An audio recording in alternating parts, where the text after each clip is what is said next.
Friends, Bharat అలాగే England జట్ల మధ్య జరిగిన 2 టీ20 మ్యాచ్ల్లో కూడా భారత జట్టు ఘోరంగా ఓడిపోయింది. ఇక మూడవ టీ20 మ్యాచ్లో అయితే ఏకంగా 125 పరుగుల తేడాతో ఓటమి పాలవటం అందరినీ కూడా షాక్కి గురిచేసింది. అసలు ఇంతకన్నా పెద్ద షాక్ ఏంటి అంటే ఐర్లాండ్తో 2 మ్యాచ్లు ఓడిపోయి సిరీసే కోల్పోవడం. ఐర్లాండ్ అంటే చాలా పసికున్న జట్టు, ప్రాక్టీస్లు గట్రా కూడా పెద్దగా చేయరు వాళ్ళు. అలాంటిది వాళ్ళ చేతుల్లో ఓటమి పాలవ్వడం నిజంగా అందరినీ షాక్ గురి చేసిన విషయం. అయితే ఈ నేపథ్యంలో మన భారత జట్టు క్రికెట్ దిగ్గజాలు ఏమన్నాయో ఒక్కసారి తెలుసుకుందాం. మొదటగా దినేష్ కార్తిక్ మాట్లాడుతూ ఏమన్నాడంటే, అసలు వైభవ్ సూర్యవంశీ, అభిషేక్, అక్షర్, తిలక్ వర్మ ఇలా నలుగురు అవుట్ అయిపోయిన తర్వాత ఎవరైనా సరే బుద్ధున్న వాళ్ళు శివం దుబేని బరిలోకి దించుతారు. కానీ బుద్ధి లేని వ్యూహాలు అన్నట్టుగా అసలు ఇక్కడ గమనించినట్టయితే అక్కడ శివం దుబేని కాకుండా హర్షిత్ రాణాని బరిలోకి దింపారు. అసలు ఏమాత్రమైనా పనిచేసే వ్యూహమేనా ఇది? అప్పటికి శివం దుబే గనక బరిలోకి దిగుంటే తను చాలా అద్భుతంగా షాట్స్ని తొందరగా తీసుకునేవాడు. అయితే ఇక శివం దుబేని బరిలోకి దించడం వల్లే ఈ రకంగా మొత్తం అంతా కూడా తారుమారింది. దాంతో అతని పరుగులకి విలువ లేకుండా పోయింది. అలాగే శివం దుబే కూడా పరుగులు చేయలేని పరిస్థితి ఏర్పడింది. ఇక ఈ క్రమంలో చూసుకున్నట్టయితే టీమిండియా ఎంత దరిద్రంగా ఆలోచిస్తుందో అర్థమవుతుంది. ఈ రకంగా చేస్తే మేనేజ్మెంట్ చాలా కష్టాలు పడాల్సి వస్తుందంటూ దినేష్ కార్తిక్ పేర్కొన్నాడు. ఇక ఆ తర్వాత సునీల్ గవాస్కర్ వ్యాఖ్యానిస్తూ ఏమన్నాడంటే, భారత జట్టులో ఎక్కడో ఏదో తేడా పడుతోంది.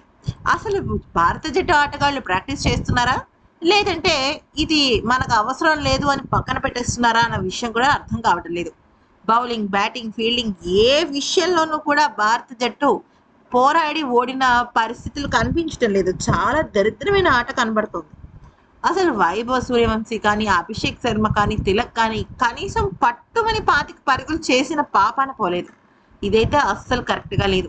ముఖ్యంగా చెప్పాలి అంటే ఈ రకంగా కనుక టీమిండియా ఆడితే మాత్రం చాలా తప్పు. ముందు ప్రాక్టీస్ చేయాలి, ప్రాక్టీస్ బాగా చేయాలి. ఎంతలాగా అంటే అసలు ఎంత గట్టిగా పోరాడాలి అన్న విషయం మనకు అర్థం అవ్వాలి. ఇక సెహ్వాగ్ మాట్లాడుతూ ఏమన్నాడంటే, భారత జట్టులో చాలా మంచి మంచి ఆటగాళ్ళు ఉన్నారు, కానీ వాళ్ళు ఎందుకో భయపడుతున్నారు. వాళ్ళ స్థానం కరెక్ట్గా లేదో, లేకపోతే భారత జట్టులో వాళ్ళు ఉంటారా ఉండరా అన్న డౌట్ ఉందో తెలియదు, కానీ ఎక్కడో ఏదో తడబాటు కనబడుతోంది. వాళ్ళు ఆడతారని వీళ్ళు, వీళ్ళు ఆడతారని వాళ్ళు, ఏదో ఎస్కేపిజం కనబడుతోంది. ముఖ్యంగా శ్రేయస్ అయ్యర్ కెప్టెన్గా పూర్తిగా విఫలమయ్యాడేమో అనిపిస్తోంది.